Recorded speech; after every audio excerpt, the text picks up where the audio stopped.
Good afternoon. It's April Davis PI. It's July 1st, 2022. And boy, do I have a treat for you guys today. Stay tuned.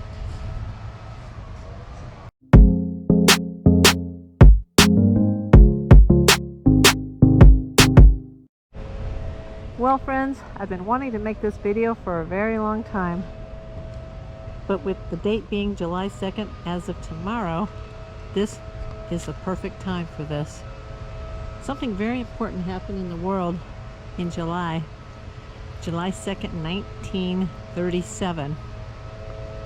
Amelia Mary Earhart, yes, Amelia Earhart, the famed aviator, disappeared on this date, July 2nd, 1937. And if you're wondering why I'm here at this particular house, this is a house in Toluca Lake, Los Angeles, California. This was the last residence of Amelia Earhart and her husband.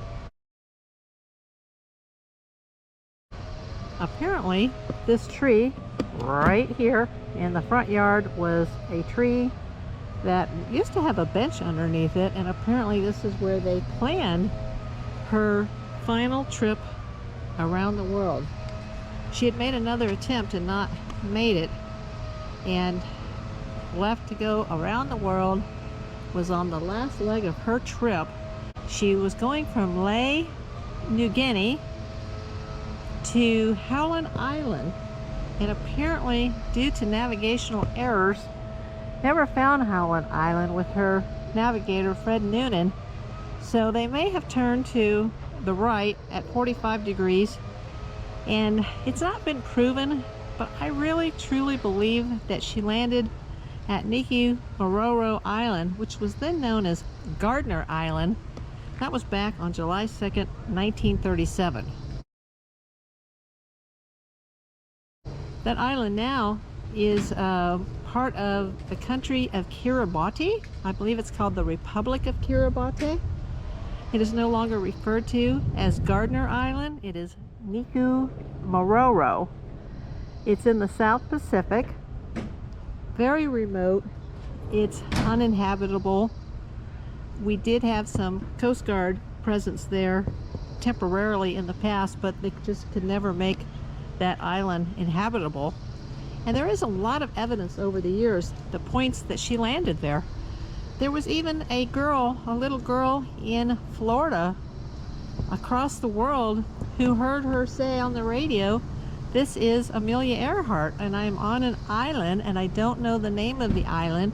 And it sounded like she said something like New York City. Well, it turned out a British tanker had crashed on that island in the 1920s, I believe, and the tanker's name was the Norwich City. So it is believed that the distress call heard around the world that sounded like New York City may have been the Norwich City. And she would have been able to land there safely on a coral reef, because they actually have tidal charts from that time and about the time that she disappeared off radio. Unfortunately, even with Mr. Putnam sending his own private search party out there after the U.S. Navy gave up, this was the largest air and sea search in U.S. naval history. Mr. Putnam himself paid for a private search of that island. There are several videos of this island on YouTube, and if you're not flying really, really low, you're not going to be able to see someone on the shore asking for help. It's not known how long they would have survived there. That probably not too long, knowing the weather, the temperatures, the lack of food, the lack of clean water, and just, the lack of shade. It was a highly vegetated island with a lagoon. Many of the fish known to inhabit that lagoon are poisonous at certain times of the year. So, and she had been sick, she had been sick and had taken some time off from her flight around the world in Papua New Guinea because she'd had a stomach ailment. So she was already probably dehydrated, the day that she took off to make it to Howland never made it to Howland, and possibly, you know, did the smart thing and turned 45 degrees to the right, knowing that, you know, she would find the island chains that were there.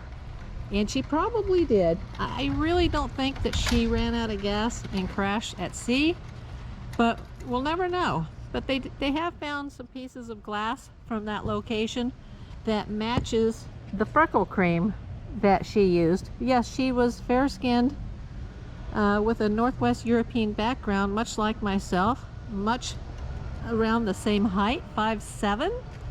I'm actually 5'7.5". And there was some bones recovered there in 1940, and they were taken to Fiji, the University of Fiji, who has since misplaced those bones, which is very tragic because they do now have a DNA sample that was given by her sister before her sister passed away. So we'll never really know for sure, but I think the plane is still there. There's a picture of her type of aircraft that was found upside down in the tides there with the wheel sticking out. Wherever you are, Amelia, we sure miss you here in Toluca Lake. I don't know who would have put burglar bars on this house, because this is a really nice part of Los Angeles. This is one of the most expensive areas of Los Angeles to buy property, and it sits alongside the Lakeside Country Club. The Lakeside Country Club is in Los Angeles. You can actually enter it from Burbank, nearby. And the properties right behind or besides her property actually sit on the Toluca Lake. Yes, there really is a Toluca Lake in Toluca Lake, California. This was the first house actually built on this block. I assume that she did have a view of the lake at that time. The person who lives here now would not be able to view the lake, but they would be able to view the Lakeside Golf Club. Well, that'll be it. Hope you enjoyed this little piece of history of Toluca Lake. Once again, proud to be an Angelino, proud to be a Tolucan.